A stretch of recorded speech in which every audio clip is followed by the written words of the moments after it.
अच्छा जी, बिस्मिल्लाहिर्रहमानिर्रहीम। महमूद खान और सारे मेरे पख्तूनख्वा के एमपीज, और मुझे नहीं पता कि एमएनएस भी हैं, लेकिन जो सारे मेंबर ऑफ जो प्रोविंशियल असेंबली के जितने भी हमारे अरकान हैं, मैं सबसे पहले तो आप सबको ये वाज़ेह कर दूं कि जो मैंने कल पंजाब असेंबली से अपने जो पार्लियामेंट्री पार्टी से एड्रेस किया था, तो उसमें एक गलत फहमी होगी, वो मैं जरा आप सबके सामने पहले वाज़ेह कर दूं। गलत फहमी होगी हमारी ऑपोजिशन को, यानी हमारी जो गवर्नमेंट में बैठी हुई है और जो पीडीएम के लोग हैं। देखें, हमने फैसला कर लिया है कि हमने ये असेंबलियों से, केपी और अपनी पंजाब की असेंबलियों से इनको डिसॉल्व करना है और इलेक्शंस पे जाना है। हमने सिर्फ इनको, पीडीएम वाले लोगों को, इनको एक पैगाम दिया कि देखिए 66% पाकिस्तान में इलेक्शन होगा जैसे ही हम अपनी ये दो असेंबलियां डिसॉल्व करेंगे। अब 66% पाकिस्तान में जब इलेक्शन होगा तो जो फेडरल गवर्नमेंट है वो तो उसका तो काम करना खत्म हो जाएगा, क्योंकि वो तो सारे इलेक्शन में चले जाएंगे। जब 66% पाकिस्तान में इलेक्शन होगा तो फेडरल गवर्नमेंट क्या करेगी? वो सारे इलेक्शन में चले जाएंगे। इसका मतलब मुल्क हॉल्ट हो जाएगा। अब मैंने उनको ये समझाया, कल कोशिश की, और मेरे ख्याल में गलत पैगाम चला गया कि देखिए, मैं मुल्क के लिए आपको ऑफर कर रहा हूं। इलेक्शन तो जब भी होंगे वो इंशाल्लाह, चाहे अक्टूबर में हो, चाहे अगस्त, अगले अगस्त में हो, इंशाल्लाह तहरीक इंसाफ ने तो अब जीतना है। वो जीतना इसलिए है कि लोगों ने जो इनकी कारकर्दगी देखी है पिछले 7 महीने में, लोग तो यानी इनसे इतना मुतनफर है कि ये बाहर ही नहीं निकल सकते। ये जिधर पब्लिक के अंदर जाते हैं इनको चोर के नारे लगते हैं। मुल्क तो ये किसी एक शोबे के अंदर मुल्क में कोई फायदा नहीं हुआ, यानी बल्कि मुल्क तो नीचे जा रहा है। सारे जो इनका जो अपने 2 बड़े फाइनेंस मिनिस्टर्स जो इनके लेके आए थे और ये तजर्बाकार लोग थे, वो अब आपस में लड़ रहे हैं। वो जो मिफ्ता इस्माइल है, वो जो पहला फाइनेंस मिनिस्टर है, वो तो अब ये कह रहा है कि ये डिफॉल्ट की तरफ लेके जा रहा है साख डार। नहीं है, जब वो फाइनेंस मिनिस्टर था। दोनों ही सच बोल रहे हैं। दोनों ही सच ये बोल रहे हैं कि मुल्क जा तो डिफॉल्ट की तरफ रहा है, और दोनों ने कुछ नहीं किया स्वाय स्टेटमेंट्स देने के और हमारे ऊपर तनकीद करने के। उनके पास तो अब कोई रोड मैप ही नहीं है इस मुल्क को बचाने के लिए। और जो बाहर की भी फाइनेंशियल मार्केट्स हैं, कम्युनिटी है, उनको पूरी तरह इत्मीनान इनके ऊपर उठ चुका है। वो समझते हैं कि अब इनके पास कोई अब हल ही नहीं है, कोई रोड मैप नहीं है।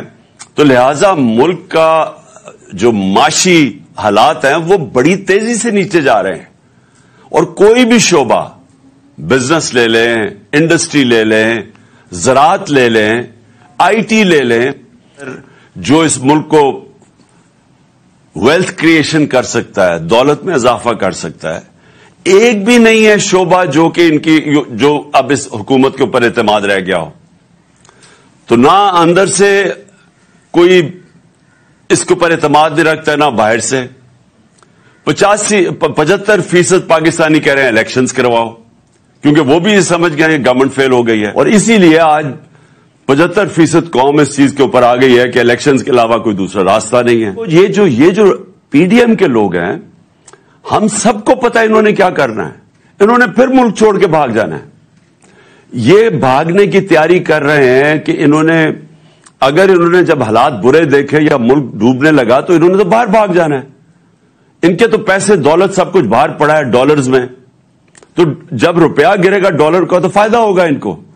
एक आदमी जिसने एक ट्वीट किया है, दुनिया के अंदर हर जगह आपको इजाजत होती है जमहूरियत में तनकीद करने की। एक ट्वीट के ऊपर तनकीद करने पे उसको تشدد کیا گیا. ایک 75 سالہ آدمی اس کو پہلے ننگا کر کے, اور اس آدمی کا کوئی بھی اس کے اوپر اس طرح کا ظلم ہوا ہوتا تو اس کا غصہ آنا تھا. اس کے بعد اس کی جو سب سے بڑا ہمارے معاشرے کے اندر ایک اس کی جو ویڈیو بنا کے اس کے گھر اس کی فیملی کو دی گئی, یعنی کون آدمی ہے اس کے بعد ریئیکٹ نہیں کرے گا؟ میری طرح کا آدمی, میں تو خودکش حملے کے لیے تیار ہو جاؤں گا میرے گھر سے مجھے کوئی اس طرح کرے. یعنی میں تو اپنا سارا, میں اس کے بعد تو صرف ایک چیز میرے ذہن میں آئے کہ میں نے بدلہ کیسے لینا ہے, اور میں ہر سطح پہ جاؤں بدلہ لینے کے لیے.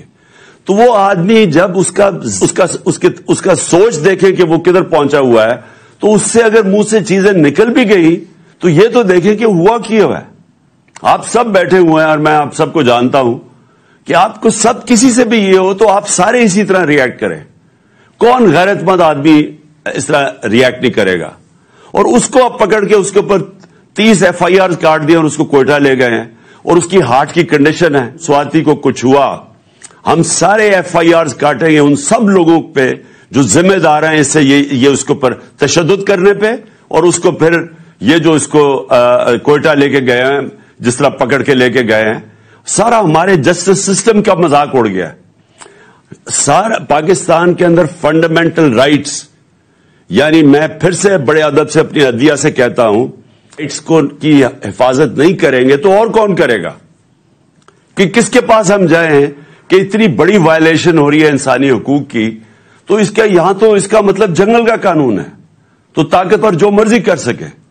تو اس لیے میں چاہتا ہوں کہ ساروں کو آپ کو اس کے اوپر سٹیٹمنٹس دینی چاہیے اور کھڑا ہونا چاہیے. آپ کو ساروں میں اپنے لوگوں کو اویئر کرنا چاہیے کہ اگر یہ آج اعظم سواتی سے ہو سکتا ہے تو یہ آپ کے کسی یہ نہ سمجھیں کہ اعظم سواتی سے ہوا اور ہمارے کئی لوگ سوچتے ہیں کہ چلے جی ہمارے سے نہیں ہوگا. یہ تو ایک دفعہ اگر اس کے اوپر یہ جس طرح کر رہے ہیں, یہ تو کوئی بھی پاکستان میں اس کا مطلب ہم کوئی بھی اگر منہ کھولیں گے اور کوئی اپنا آزادی رائے کا اظہار کریں گے تو ہم کسی سے بھی ہو سکتا ہے.